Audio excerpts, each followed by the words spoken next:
Nampak tak? Kalau kita grind tak habis, dia akan tinggal lah.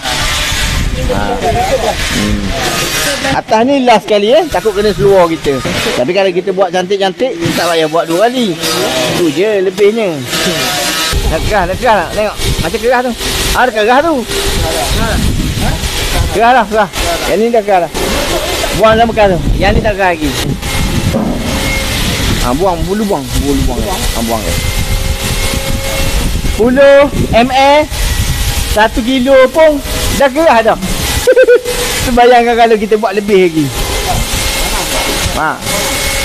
Kalau kira tak panas sangat ni, masih angin kiranya hari tak panas sangat lagi ni.